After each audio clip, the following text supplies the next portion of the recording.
Bapak yang sebelumnya siapa itu? Nggak usah lah, Stephen Oli ini otaknya nggak ada kok. Kau sekolah di mana? Bilang saya nggak punya kemanusiaan. Justru saya peduli di sini, saya mengasih tahu. Enak aja kau bilang saya nggak punya kemanusiaan. Saya tunjukkan nanti bahwa saya nggak punya rasa kemanusiaan kepada kau. Kau, saya lihat kau orang yang dari dulu kau kelihatannya mencari-cari gara-gara sama saya. Kau bisa berikan kuliah seperti ini nggak? Ternyata si Ukraina juga nyiksa orang Rusia. Kenapa di Ukraina sendiri ada pengkhianatan di dalamnya?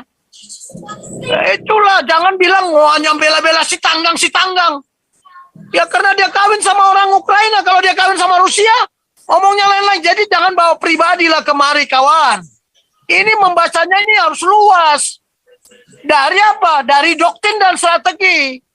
Saya tanya, kalau Anda jadi Putin, Anda bilang biadab. Kamu sama aja bilang saya biadab ya. Kamu lebih biadab, tau nggak? Kamu jadi kopral aja nggak bisa. Sirain.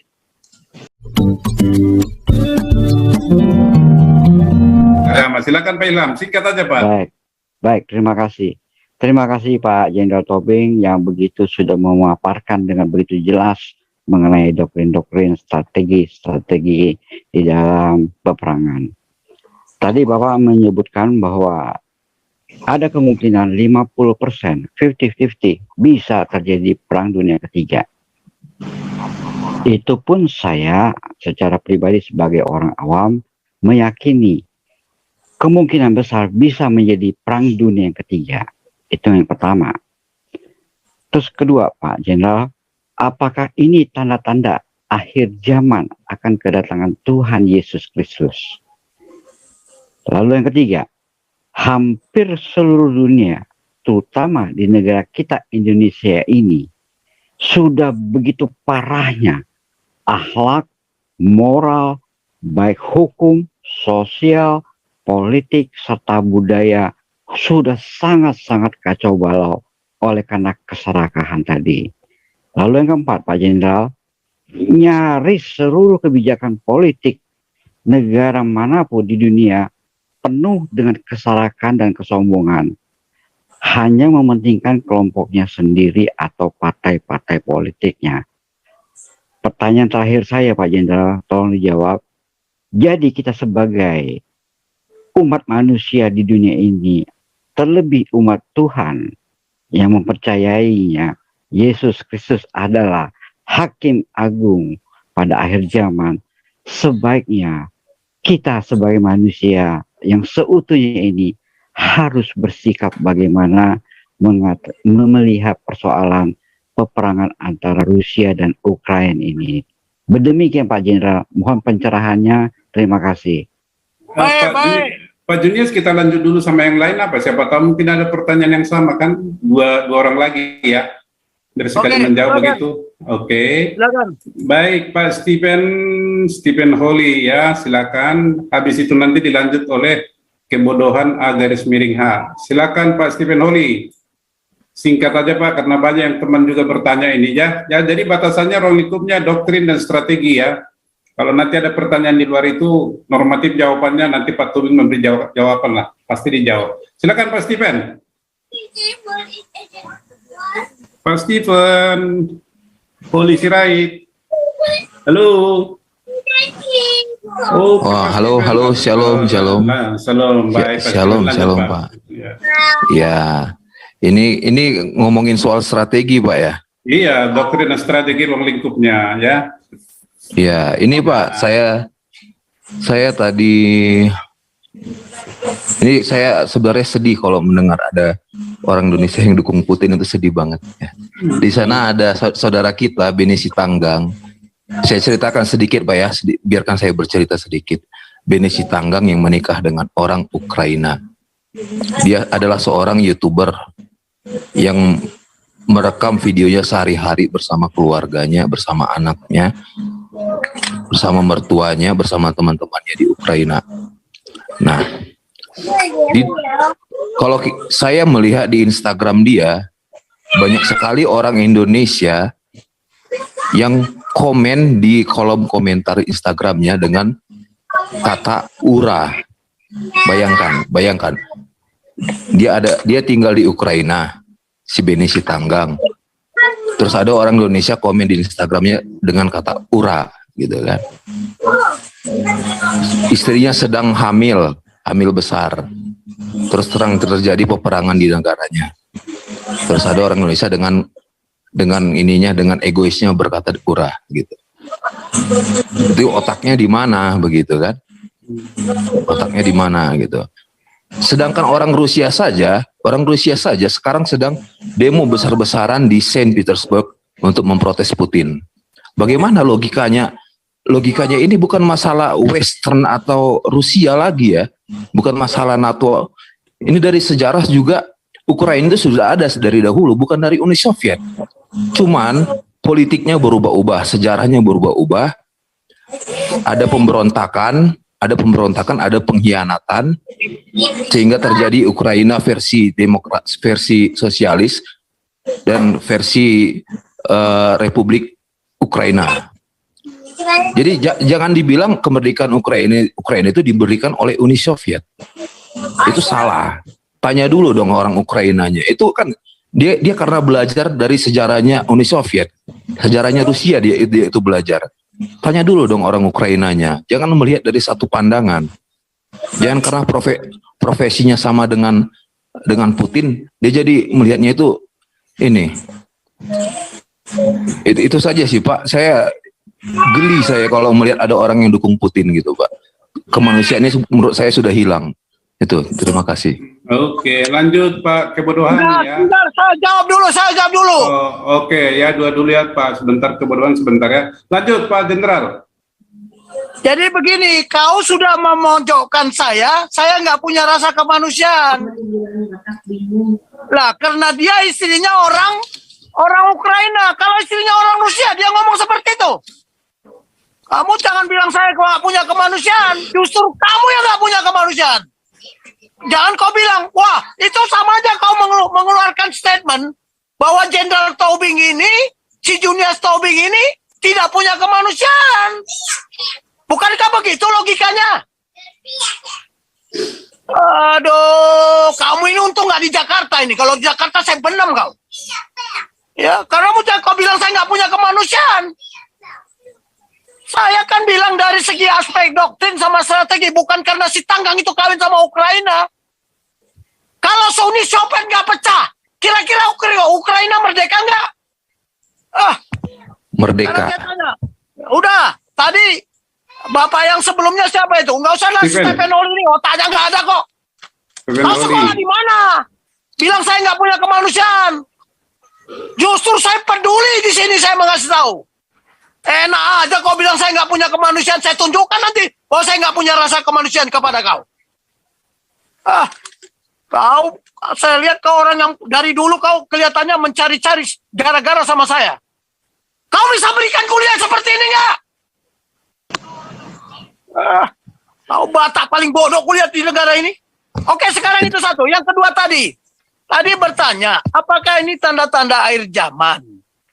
Nah, ini kita kembali ke Bible lagi.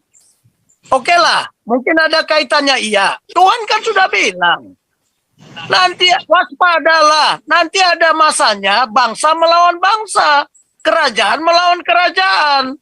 Ingat zaman dulu Pak, waktu Tuhan Yesus ada, walaupun bumi ini diciptakan sama Tuhan, menciptakan manusia, dia tidak menciptakan presiden loh ya. Satu kalimat pun tidak ada presiden di Bible. Adanya presiden itu karena demokrasi, jangan salah. Tapi raja-raja di dunia ini bukan ciptaan Tuhan ya. Tuhan tidak menciptakan dunia, jangan salah. Tuhan menciptakan bumi. Kerajaan di bumi, datanglah kerajaanmu. Jadilah kehendakmu di bumi, bukan di dunia. Ini saya lama-lama ngupas Alkitab. Oke, tadi ada tanda-tanda akhir zaman. Apa kata Tuhan Yesus? Tanda-tanda akhir zaman. Buka Matius 24. Ini jadi bicara Bible ini. Ketika seorang murid bertanya sama Tuhan Yesus, kapan hari kesudahan itu tiba? Kapan akhir zaman itu? Buka di Bible itu akhir zaman. Tuhan Yesus bilang apa? Jika semua suku bangsa Ya, semua suku bangsa telah menjadikan Injil Kerajaan Tuhan, this gospel, Injil Kerajaan Tuhan ini menjadi saksi. Maka hari kesudahan itu akan tiba. Tetapi waktu, jam, menitnya itu hanya Bapa yang tahu. Buka di Matius. Jadi kalau tanda-tanda akhir zaman, lihat aja. Sudahkah Injil Kerajaan Tuhan ini, gospel ini, gospel, firman Tuhan ini, sudah menjadi saksi nggak semua suku bangsa? Tinggal cek aja. Di Indonesia, dari Aceh sampai Papua, dari Miangas sampai Pulau Rote, sudah ada nggak yang mewakili? Orang Aceh sudah ada, Padang ada, kalau Medan jangan ditanya lah. Orang Batak sudah sebagian besar. Masuk lagi ke Sumatera Barat, sudah ada nggak? Ke Palembang, ke Jambi, sampai ke Lampung, terus Banten, Jawa Barat, Jawa Tengah, Jawa Timur, hitung ke sana, sudah ada nggak? Bima sudah. Kemarin di Bima itu sulit, tidak ada gereja pun satu di Bima. Ya, jangankan gereja, Bible pun nggak ada, tapi sudah ada nggak? Sudah. Bahkan Saripudin Ibrahim sendiri. Terus diurun-urun terus sampai ke barat sana. Indonesia, sekarang cek dunia. Sudah semua nggak? Kalau mau ngeceknya itu, maka hari kesudahan itu tiba. Itu kalau Bapak yang tadi bertanya kapan akhir zaman. Tapi apa yang dikatakan di Bible, kalau bicara Bible, ya ini baru permulaan. Mana Pak Paul ini bicaranya harusnya pendeta ini, bukan saya. Tapi kalau pertanyaannya ke situ ya karena saya tahu juga. Makanya jangan dikira saya nggak belajar Bible ya. Saya belajar Bible saya. Justru saya setelah selesai dari pendidikan, selesai purnawira. Aduh, ilmu yang saya dapat di Akademi Militer sampai saya pensiun, waduh ternyata ada di Bible. Cuman di sana banyak perumpamaan-perumpamaan. Tetapi kenyataannya jelas. Sekarang saya lagi ngecek itu. Semua suku bangsa sudah menjadikan Bible ini sebagai saksinya enggak? Kerajaan Tuhan. Jangan bicara demokrasi di situ. Saya cek mulai dari Inggris sana, di atas sana, yang namanya di Pulau Hebrides. Sudah mengakui nggak sebagai Injil ini sebagai saksi? Tapi Tuhan juga bilang, satu orang dari keluarga ini diselamatkan, seluruh keluarganya diselamatkan. Jadi Tuhan tidak bisa semua orang, tapi semua suku bangsa. Aduh, Anda ini belajarnya di mana? Saya juga nggak tahu. Tapi itu tadi pertanyaan, saya coba jawab. Sebenarnya saya nggak mau bicara Bible di sini ya. Ya, tapi Tuhan bilang begitu. Ini baru permulaan. Kenapa di kitab Wahyu 6 ayat 7 itu? Kitab Wahyu, ya, 6, 7, 8, 6, 7, ayat Wahyu 6, 6, 7, 8. Itu dibilang apa? Seperempat. Dan ini baru permulaan. Belum. Nah, terkait dengan perang ini, Ukraina sama Rusia. Di dalam strategi perang, itu ada jedah. Ada jedah. Jedah itu apa? Biasanya seminggu. Seminggu itu ya setelah 5 hari bertempur, mereka itu istirahat. Karena mereka ketika bertempur itu mengevaluasi. Mengevaluasi bagaimana the next operation. Operasi berikutnya seperti apa? Jadi ketika perang ini berlangsung, itu ada tim perencana strategis yang menyusun rencana operasi berikutnya. Rencana operasi saat ini dibahas supaya minggu depan dia sudah siap. Tetapi biasanya mau nggak Ukraina berdamai? Makanya kemarin ada perdamaian, tapi gagal. Akan berlanjut perang? Iya, akan berlarut. Makanya bisa perang dunia ini terjadi kalau perang ini berlarut. Anda nggak ngerti perang, ngomong perang. Saya bicara ini kan perang. Jangan bawa-bawa hubungan pribadi keluarga. Saya nggak yakin tuh si Tanggang itu. Kalau sekarang saya tayangkan sih, nanti Pak Sanjamer ya, ini saya kirim juga ini WA. Ya, saya juga dapat WA, orang intelijen juga ngirim. Ternyata si Ukraina juga nyiksa orang Rusia. Kenapa di Ukraina sendiri ada pengkhianatan di dalamnya? Ya, itulah, jangan bilang hanya bela-bela si Tanggang. Ya karena dia kawin sama orang Ukraina, kalau dia kawin sama Rusia, ngomongnya lain-lain. Jadi jangan bawa pribadi lah kemari kawan. Ini membacanya ini harus luas. Dari apa? Dari doktrin dan strategi. Saya tanya, kalau Anda jadi Putin, Anda bilang biadab, kamu sama aja bilang saya biadab ya. Kamu lebih biadab, tau nggak? Kamu jadi kopral aja nggak bisa. Sirain. Ya. Oke, sudah terjawab nggak pertanyaan saya? Oke. Kita lanjut ke ya. Jadi kembali lagi. Udah, saya minta begini, Pak Sanjamer. Itu si Stepanol itu di mute aja itu. Bikin kacau. Oke, sudah. Siap. Sudah, Jenderal. Tanya, dengar gini ya. Sebenarnya saya nggak mau menjawab. Saya seorang guru ya. Jika pertanyaan Anda tidak sesuai dengan apa yang saya jelaskan, harusnya tidak perlu saya jawab. Jangan bilang saya biadab ya. Monyong kamu. Nggak bilang rasa kemanusiaan, saya cari kau nanti. Pasukan saya masih ada loh ya. Walaupun saya udah purnawirawan. Bilang saya nggak punya kemanusiaan. Nenek moyang saya bisa marah itu semua, tahu nggak? Kamu jangan bilang saya yang orang mendukung Putin. Saya nggak mendukung Putin.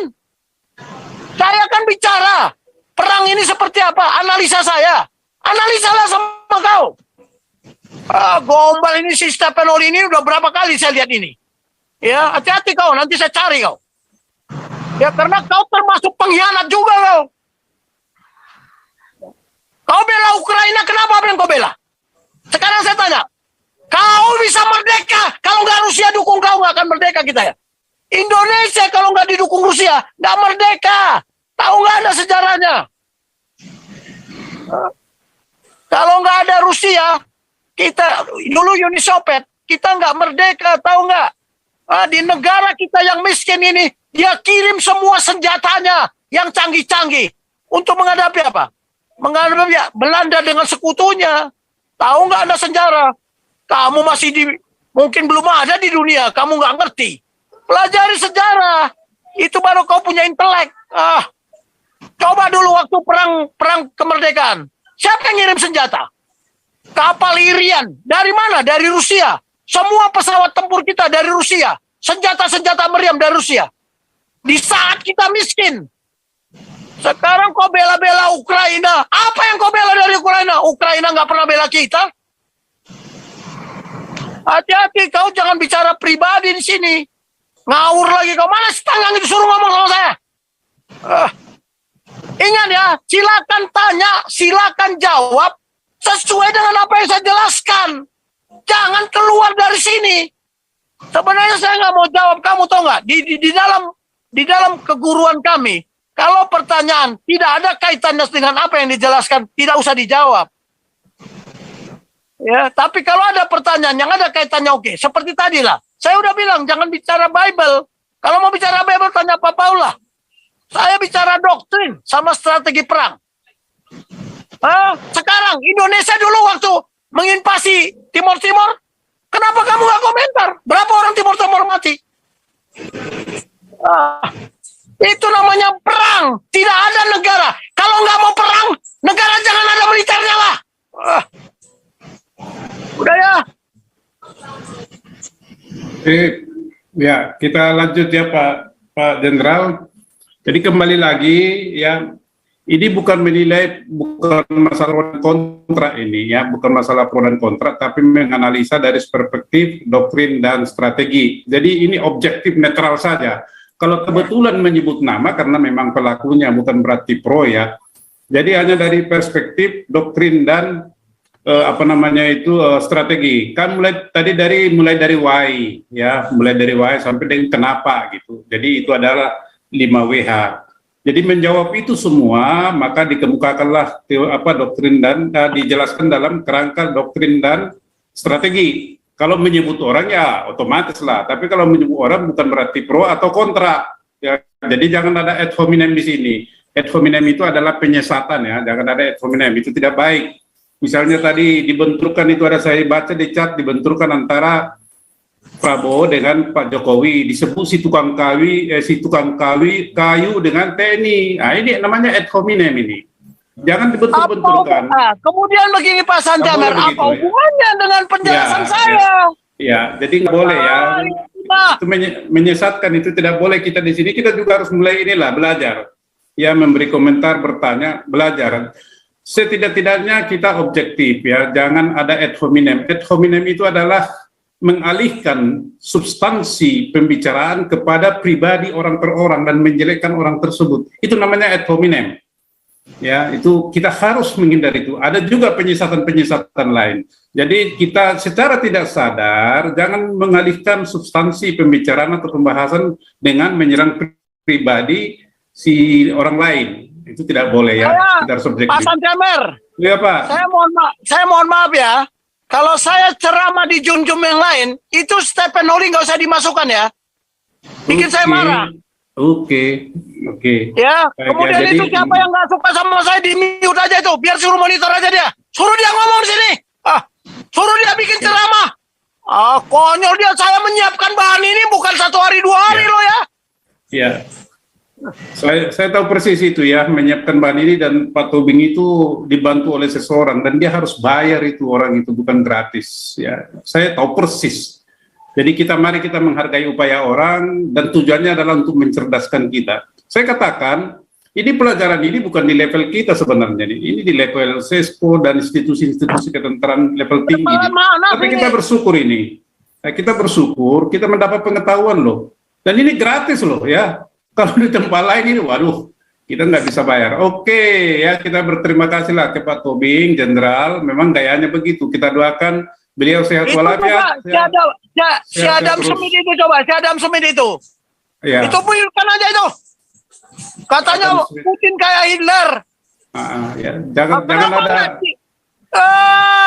Lihat kenapa Jiang Zemin itu di Tiananmen itu dia babat habis. Siapa yang bisa protes? Nggak ada. Lihat Cina, kenapa bisa berdiri tegak sampai sekarang? Ini orang-orang yang benci militer ini saya lihat. Oke, jadi itu kayaknya Pak Jenderal ya, bukan marah. Jadi supaya kita betul-betul fokus dan objektif itu sebenarnya ya, mental dan pikiran kita gitu ya. Memang kita punya kelemahan di sana sini, tapi jangan lihat itu ya. Jangan lihat itu, saya katakan tadi. Ini saya sudah merasakan sendiri materi ini. Saya mengenal Pak Jenderal ini bukan kemarin atau minggu lalu, udah tahun 2016 itu kami bersama-sama menyiapkan suatu event nasional itu ya di Gedung Nusantara 4 sana. Jadi saya banyak belajar dari beliau dan sangat bermanfaat, dan itu saya tularkan kepada komunitas maupun dengan siapa saya bergaul. Nah, ini kesempatan bagi kita teman-temannya untuk menggali dan kalau Anda misalnya kurang mengerti, beliau pun bersedia di japri, bersedia di telepon, tanya, tapi jangan itu tadi ya, jangan ada penyesatan, jangan ada ad hominem, itu tidak boleh. Oke, kita lanjut kepada ini, ke siapa ini? 119 SMADK, dilanjut nanti dengan Pak Ferdinand ya. Oke.